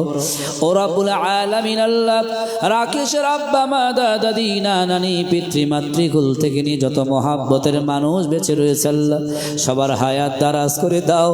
আর যারা গহীন কবরে চলে গেছে আল্লাহ, কবর বড় অন্ধকার, কবর বড় কঠিন। আল্লাহ মাহফিল আগামী বছর হবে, কোরআন তেলাওয়াত হবে, কোরআনের মাহফিল ওয়াজ মাহফিল হবে। আল্লাহ ভাইয়েরা শত আত্মীয় স্বজনদের কবরে সব পৌঁছে দিয়ে কবরগুলো তুমি বেহেশতের বাগান বানিয়ে দিও। সেই সঙ্গে যতজন মানুষ আমিন আমিন সামিল করেছে আল্লাহ। আয় আল্লাহ, সবার মনেই মাহফিলের জন্য হাত বাড়িয়ে দান করার জন্য আপনি তাদের তৌফিক দান করবেন। যারা দেবেন সবার আশা উদ্দেশ্য কবুল করবেন, বিপদ দূর করে দেবেন। আমিন। বাহক লা ইলাহা ইল্লাল্লাহু মুহাম্মাদুর রাসূলুল্লাহ। নারায়ে তাকবীর।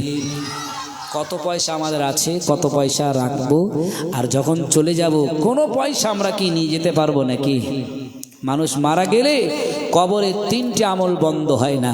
আপনি মাহফিল দিয়েছেন, মাহফিল থেকে একজন নামাজি হয়েছে, এই ব্যক্তি যতদিন নামাজ পড়বে, যত ইবাদত করবে, আপনি কবরে শুয়ে শুয়ে সওয়াব পাবে।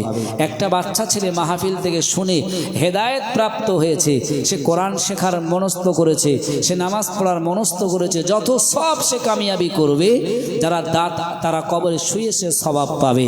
এরকম সুযোগ আর নাই। অতএব ওই রাজেশ ভাইয়ের সঙ্গে দ্বিতীয় নম্বরে একজন আছেন যে আমি 1000 টাকা দেবো, কে আছে দেখি দ্বিতীয় নম্বরে? এর ভিতর নেই দ্বিতীয় নম্বর।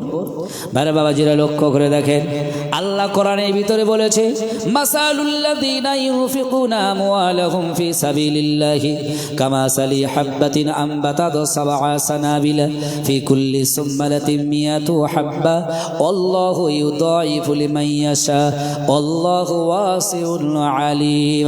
আল্লাহ বলছে, বান্দারে কেউ যদি আমার রাস্তায় 1 টাকা দেয়, আমি আল্লাহ সেটাকে রোপণ করে দেই, আর তাকে বাড়াতে বাড়াতে, যেমন একটা দানা রোপণ করলে গাছ হয়, গাছ থেকে ডালপালা হয়, তার ফুল ফল হয়ে যায়। আচ্ছা আচ্ছা, ঠিক আছে, নগদে দিয়ে দিয়েছি ইনশাআল্লাহ। একটা দানা রুলে তার ফুল ফল হয়, ফসল হয়। আচ্ছা আপনারা বলেন তো, একটা আমের দানা রুলে একটা গাছ হয়, ওই গাছ থেকে কি একটা আম হয় নাকি? হাজার হাজার হয়, কোরআন বলছে। অতএব আপনারা দান করলে আপনাদের কমে না, ব্যবসায় বরকত হয়, কাজে বরকত হয়, কোরআন তার প্রমাণ রয়েছে। হজরতে আলীর কথা শুনলে অবাক হয়ে যাবেন। ফতেমার শরীর অসুস্থ, আলীকে ডেকে বললেন, স্বামী, হে নবীর জামাই আলী, আমি একটা আনার ফল খেতে চাই। আনার ফলটা কি জানেন? আনার ফলটা হলো বর্তমান ডালিম, যাকে বলা হয়। তো নবীর জামাই আলী বললেন, ঠিক আছে, বাজারে চলে গেল, কাজ করলেন, যা পয়সা হলো একটা আনার ফল কিনে বাড়িতে ফেরত আসছেন। রাস্তার মাঝখানে আল্লাহ পরীক্ষা করার জন্য একজনকে পাঠিয়ে দিল। ফেরেশতা মানুষ সেজে বলছে, আলী, তোমার কাছে কোনো আনার ফল আছে, আমাকে দেবে? আলী বললেন, না বলাও যায় না। অর্ধেক কাটলেন, কেটে তাকে দিলেন, আর অর্ধেক নিয়ে ফাতেমার জন্য আসছে। হে মুসলমান, লক্ষ্য করেন, অর্ধেকটা যখন নিয়ে আসছে, ওই চাওয়া ব্যক্তি আবার এসে বলল, আলী, তোমার কাছে যে অর্ধেক আনার ফল রয়েছে, ওইটা কি দেবে? আমি অর্ধেক খেয়েছি, সুস্থ হয়েছে, ওটা কি দাও না নাকি? আচ্ছা আপনারা বলেন তো দেখি, আমাদের বিবিরা যদি একটা কাঁঠাল খেতে চায়, আর যদি কেউ রাস্তার মাঝখানে এসে চায়, আমরা যদি অল্প দিই, আর যদি সব চায়, আমরা কি দেবো না নাক ফাটিয়ে দেবো? কথা বলেন। বিবি খেতে চেয়েছে, মাথা খারাপ, মেরে নাক ফাটিয়ে দিলেও দিতে পারি, কিন্তু আলী মনে মনে করছেন না, এই ব্যক্তিটি চেয়েছে, আর আল্লাহ যদি আমার পরে হিসাব নেয়, আমার কাছে থাকা শর্ত দেই নাই, আমি জবাব দিতে পারবো না। তাই আলী অর্ধেকটা বার করে দিয়ে দিলেন। এখন আপনারা বলেন, আলীর কাছে আর কোনো আনার ফল আছে? আলী খালি হাতে চলে গেলেন। লজ্জা লাগছে, ফতেমাকে বলবো কি যে ফতেমা একটা আনার ফল খেতে চেয়েছে, তাও দিতে পারলাম না। ভাইরা বাবাজিরা, এবার আলী যেই ঘরে ঢুকেছে, ফতেমা ডেকে বললেন, প্রাণের স্বামী, আমার পাশে এসে বসেন, আমার কাছে বসেন। আমি জানি সব আপনি একটা আনার ফল আনতে পারেন নাই। হে আমার স্বামী, শুনে রেখে দাও, আপনি যখন বাজার থেকে বাড়িতে ফিরছিলেন, ফেরার আগে আমি ফতেমা যে অসুস্থ ছিলাম, আমার আল্লাহ আমাকে সুস্থ বানিয়ে দিয়েছে। জোরে বলুন সুবহানাল্লাহ। আলী বলছে, ফাতেমা তেমন নয়, তুমি সুস্থ হয়েছো ঠিকই, কিন্তু আনার ফল আনছিলাম, রাস্তার মাঝখানে এই ঘটনা ঘটে গেছে। যেই বলছে, তখন আলীর ঘরে একজন ধাক্কা দিয়ে দরজায় বলছে, আলী একটু দরজা খোলো। আলী যেই দরজা খুলে দেখলেন, একজন সাহাবী, যার নাম হলো হজরতে আনাস, মাথায় ঝুড়ি নিয়ে দাঁড়িয়ে আলীকে বলছেন, আলী তাড়াতাড়ি ঝুড়িটা নামিয়ে নাও। যেই ঝুড়িটা নামালো, একটা দুটো করে আনার ফল গুনতে গুনতে 9টা আনার ফল আছে। কটা বলেছি? কটা বলেছি? 9টা। আনাস বলল এগুলো সব তোমার। আলী বলল না, এগুলো আমার না। যদি আমার হতো তাহলে 9টা হবে না। সঙ্গে সঙ্গে আনাস তার জামার আস্তিন থেকে আরেকটা আনার ফল লুকিয়ে রেখেছিল, সেটা বার করে ঝুড়িতে দিলেন। তাহলে হলো কটা? 10টা। আলী বললেন যদি এবারে আমার বলো তাহলে এই 10টা আনার ফল আমার, কারণ কোরআন বলছেন মাসালুল্লাযীনা ইউনফিকুনা আমওয়ালাহুম ফি সাবিলিল্লাহ, যারা আল্লাহ রাস্তায় দেয় একটার বিনিময়ে আল্লাহ 10 গুণ বাড়িয়ে দেয়। হে আনাস তুমি শোনো, আমি আজকে একটা আনার ফল দান করেছি, তাই আল্লাহ আমার জন্য 10টা আনার ফল পাঠিয়ে দিয়েছে। আনাস বলল আলী সেজন্য তো আমি তোমাকে দেখার জন্য একটা আনার ফল লুকিয়ে রেখেছিলাম, তুমি যে বলেছো 9টা তোমার নয় 10টা তোমার, আমি জানতে পারলাম আজকে নবীর দরবারে অনেক আনার ফল এসেছিল, আমাদের একটা করে দিয়েছে আর তোমার দিয়েছে 10টা, এটা জানার জন্য আমি আজকে এই কৌশল করেছি। আলী সঙ্গে সঙ্গে নবীর কাছে চলে গেলেন। নবী বলেন আলী তুমি যে একটা আনার ফল দান করেছো তাই আল্লাহ খুশি হয়ে জান্নাত থেকে তোমার জন্য 10টা আনার ফল দিয়েছে। একবার জোরে বলুন সুবহানাল্লাহ। হে আমার যুবক ছেলেরা, হে বাবাজিরা, ভাইয়েরা, তাই আজকে আপনাদের মাহফিলের জন্য নগদে 500, 100, 1000 টাকা কিংবা বাকিতে যে যেমন সময় পারেন এই জলসার যারা দায়িত্বে রয়েছেন তাদের কাছে দেবেন। কেউ কে আছেন দ্বিতীয় নম্বরে 1000 টাকা দেওয়ার জন্য একটু বলবেন, তার জন্য খাস দোয়া চাইব। দ্বিতীয় নম্বরে কে আছেন একটু বলেন দেখি, হাত তুলে। কেউ আছেন এর ভিতরে দ্বিতীয় নম্বরে? এত বড় অনুষ্ঠান আপনারা করেন, নিশ্চিত আপনারা দানি, আমি জানি দান করেন। না দান করলে এত বড় মাহফিল হয় কি করে, ঠিক না বে ঠিক? দ্বিতীয় নম্বরে কেউ আছেন একটু বলেন, হাত তুলে তাকবীর দেন, নারায়ে তাকবীর। সবাই মিলে বলেন নারায়ে তাকবীর। দ্বিতীয় নম্বরে কেউ আছেন ভাই? কেউ আছেন এর ভিতরে? একবার দরুদ শরীফ আল্লাহুম্মা। এই হাত তুলছে নাকি?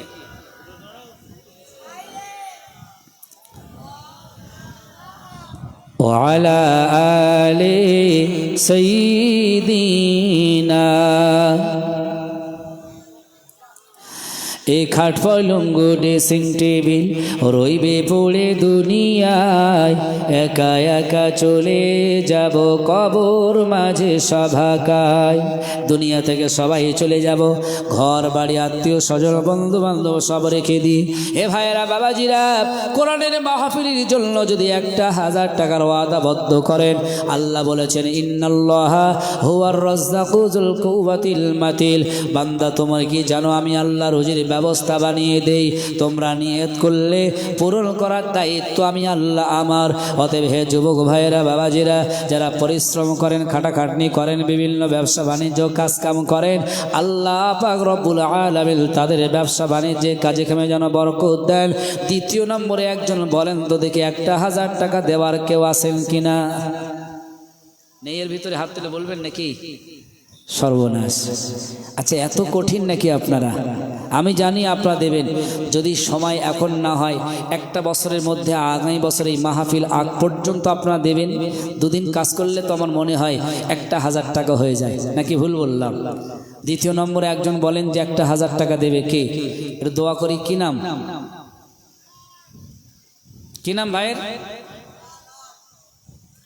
কি নাম বলেছে? লাল নাকি? হ্যাঁ কি নাম ভাই? ও লাল চাঁদ, ঠিক বলেছেন, সেই নাম খুঁজে পাওয়া গেছে। যাক আল্লাহ কবুল করলে। যোগ্য বাপের যোগ্য ছেলে মনে করেছে যে আমার দেওয়া দরকার। কত পয়সা কত রাস্তায় যায়। আজকে ছেলেরা দিন রাতে যা তেরেঙ্গা খায়, আমার মনে হয় সপ্তাহে 1000 টাকা পার হয়ে যায়, কিংবা না হলেও মাসে পার হয়ে যায়। ঠিক বললাম না ভুল বললাম? চায়ের দোকানে গেলে, নাস্তার দোকানে গেলে, বিভিন্ন জায়গায় বিভিন্ন বন্ধু বান্ধবদের সঙ্গে ঘুরলে অনেক পয়সা খরচ হয়ে যায়। সামান্য 1000 টাকার কথা আপনাদের মাহফিলের জন্য আপনারা দেবেন, আল্লাহ খুশি হবে। একটু হাত তোলেন আল্লাহুম্মা আমিন। ও রব্বুল আলামিন আপনার বান্দা লাল চাঁদ নামে আল্লাহ তিনি মাহফিলের জন্য 1000 টাকা দেওয়ার ওয়াদা করেছে। আল্লাহ ভাইয়ের দানকে কবুল করে নাও। যা আশা নিয়ে দেওয়ার নিয়ত করেছে আল্লাহ আশাকে পূর্ণ করে দাও। আল্লাহ বিপদ আপদ দূর করে দাও। আল্লাহ ভাইয়ের সমস্ত রুজি রোজগারে বরকত দাও। আত্মীয় স্বজন যারা গহীন কবরে চলে গেছে আল্লাহ তাদের এই কবরের সবগুলো পৌঁছে দাও। খাস করে রব্বুল আলামিন আল্লাহ যারা বসে আছেন সবাইকে মাহফিলের জন্য কবুল করো আল্লাহ, যারা দিয়েছেন এবং দেবেন সবাইকে কবুল করে সবার আশাগুলো কবুল করে নেন। আমিন। বাহক লা ইলাহা ইল্লাল্লাহু মুহাম্মাদুর রাসূলুল্লাহ। দরুদ শরীফ আল্লাহুম্মা সাল্লি আলা সাইয়্যিদিনা মাওলানা মুহাম্মদ ওয়া আলা আলিহি اللهم صل على سيدنا مولانا محمد وعلى آله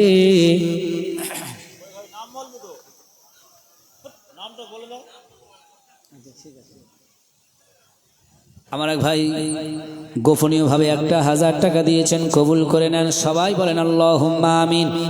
জোরে বলেন আল্লাহুম্মা আমিন।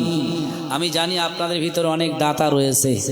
আমার কি মনে হচ্ছে জানেন, হয়তো 1000 টাকা আপনার হয়তো লজ্জা লাগছে নাকি, আপনার ধনী লোক তাই না। আমি জানি 1000 টাকা দেবার মতন একটু এর ভিতরে কষ্ট হচ্ছে, কারণ শয়তান একটু তাড়িয়ে দেওয়ার আমাদের দরকার। শয়তান চাইছে বান্দা তুই দিস না, 1000 টাকা থাকলে তোর খরচ হবে, তোর কাজে লাগবে।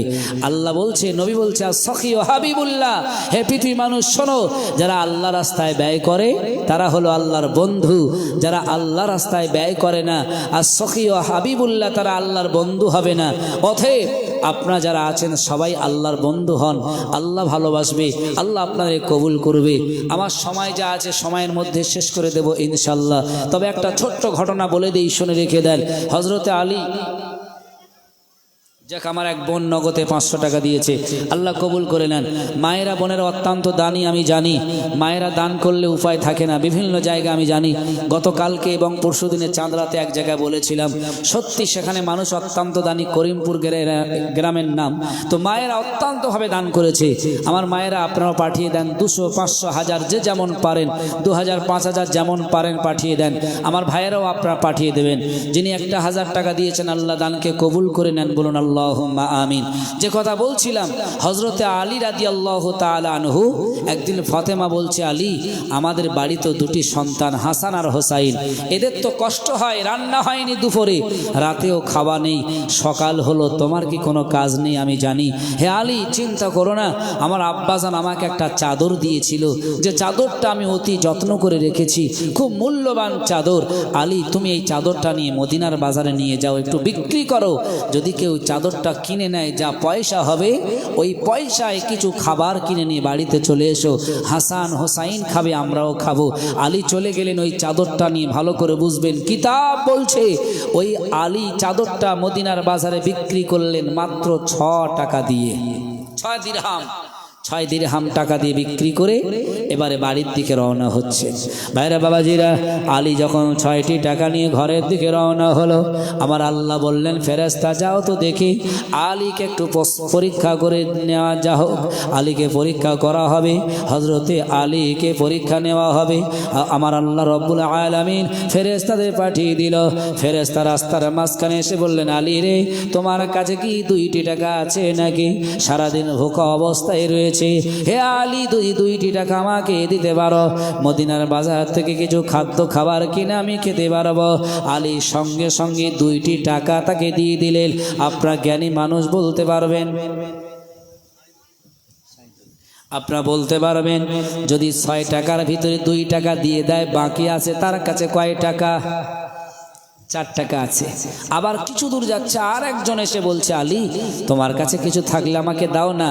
আলী তাকে 2 টাকা দিয়ে দিলেন। এখন আলীর কাছে আছে কত? 2 টাকা।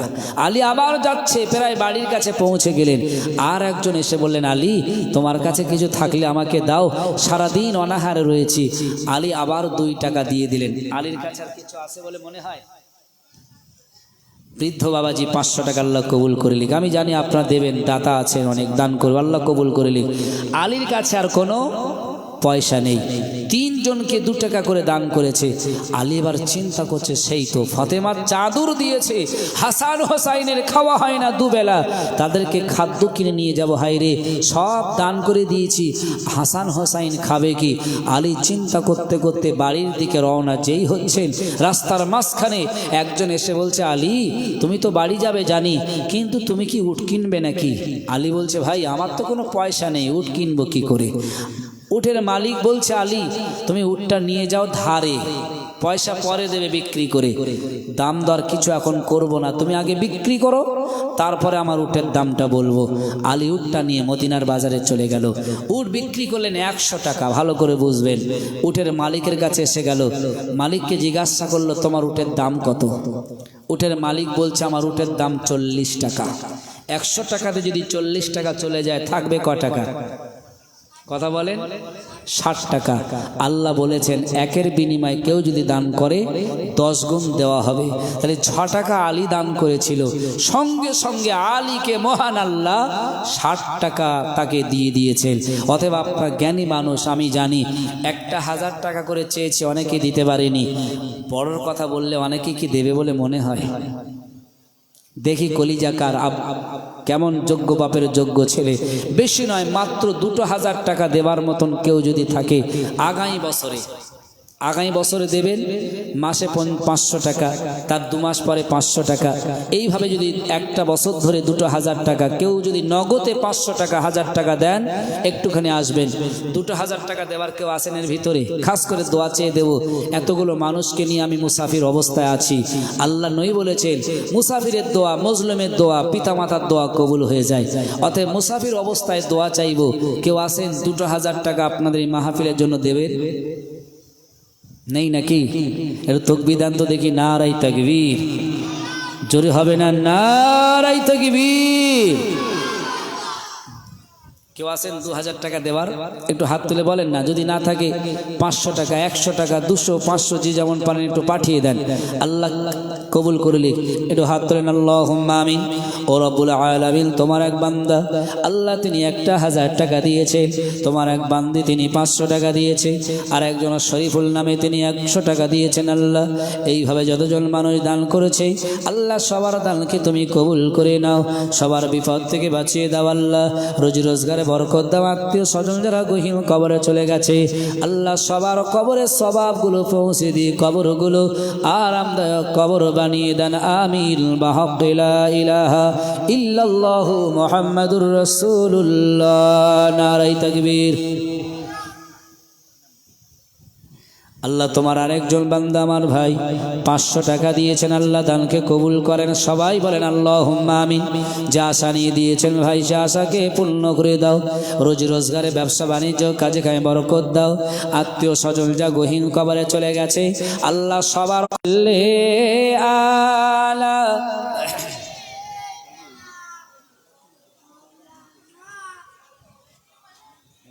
ঠিক আছে ইনশাআল্লাহ। ওয়ালা আলে সাইয়্যিদিনা। কি হলো, আসতে হয়ে গেল নাকি? ঠেলা গাড়ির মতন হলে হবে না, জোরে জোরে বলেন আল্লাহুম্মা সাল্লি আলা। মুসলমান ভাইয়েরা, বাবাজিরা, সে সময় তোমার মেয়ে, সে সময় তোমার ছেলে, তোমার পিতা, ওয়ালা ইয়াসআলু হামিমুন হামিমা, বন্ধু বান্ধব থেকে আত্মীয় স্বজন তোমাকে সেই দিন চিনবে না।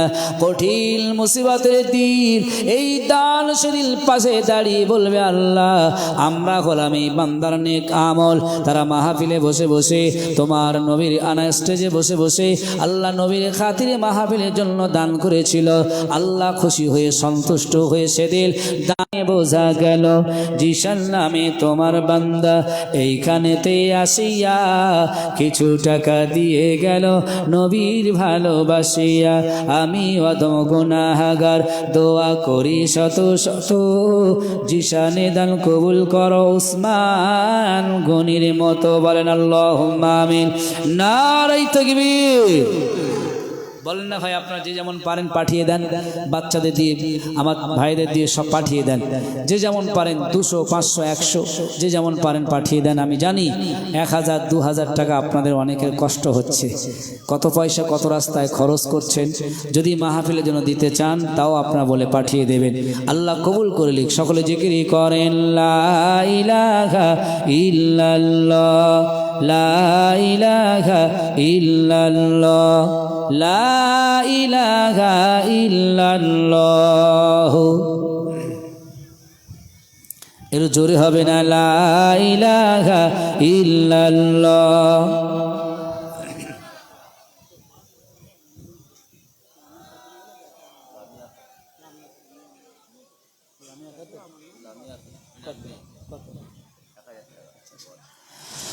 সকলে বলেন লা ইলাহা ইল্লাল্লাহ, লা ইলাহা ইল্লাল্লাহ, লা ইলাহা ইল্লাল্লাহ। আল্লাহুম্মা আমিন।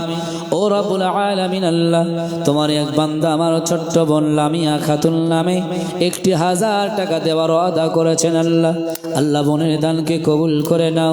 যা আশা নিয়ে, যে উদ্দেশ্য নিয়ে লামিয়া তার আব্বা জান দিয়ে গেছেন, আল্লাহ আল্লাহ তার আশা কবুল করবেন।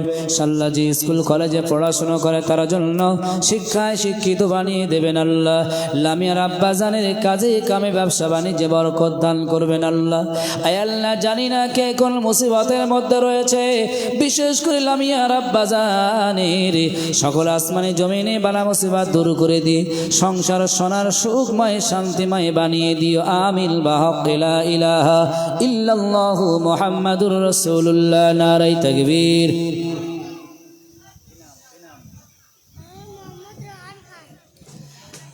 আল্লাহ ছোট্ট ভাই রোহান আর একটি ছোট্ট বোন দুজনেই 200 টাকা দিয়েছে, দানকে কবুল করে নেন। বলেন আল্লাহুম্মা আমিন। আচ্ছা, আপনারা যদি একটু আল্লাহুম্মা আমিন বলেন, কি আপনাদের দিতে হবে নাকি? মনে করছেন আল্লাহুম্মা আমিন বলে কি জ্বালায় পড়বো নাকি? একটু বলেন না আল্লাহুম্মা আমিন। নারায়ে তাকবীর। তবে শেষের বেলা আপনাদের কাছে আমি একটা দাবি রেখে যাব, যে দাবিটা আপনাদের সবার পক্ষে সম্ভব, সবার পক্ষে সম্ভব। সে দাবিটা হলো কি জানেন? 500 টাকা করে। এর ভিতরে যারা বসে আছেন যুবক ভাই থেকে নিয়ে অনেক বাবাজি বসে আছেন, 500 টাকা হাতের ময়লা আমি জানি দিতে পারবেন। কম করে 500 টাকা করে সবাইকে একটু দেওয়ার জন্য ওয়াদাবদ্ধ হতে হবে।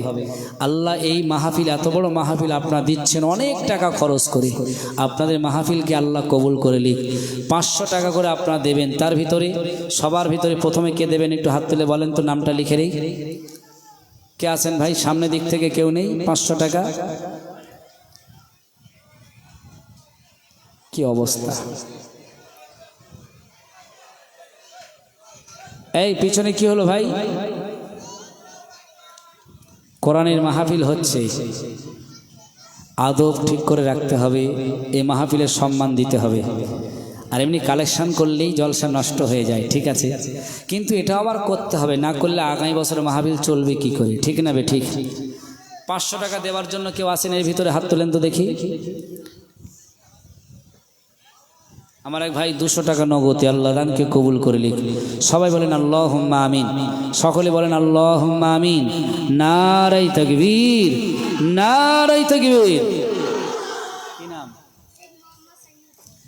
শেখ মোহাম্মদ শাইনুর 100 টাকা দিয়েছে, আল্লাহ দানকে কবুল করে লিখ। সবাই বলেন আল্লাহুম্মা আমিন। জোরে বলেন আল্লাহুম্মা আমিন। আল্লাহ তার আব্বাজানের কাজে কামে ব্যবসা বাণিজ্যে বরকত দিক। সকলে বলেন আল্লাহুম্মা আমিন। এই যুবক ভাই আছেন তো অনেকে, বলেন না 500 টাকা করে আপনাদের তো হাতের ময়লা, যখন তখনই খরচ করে দেন। কত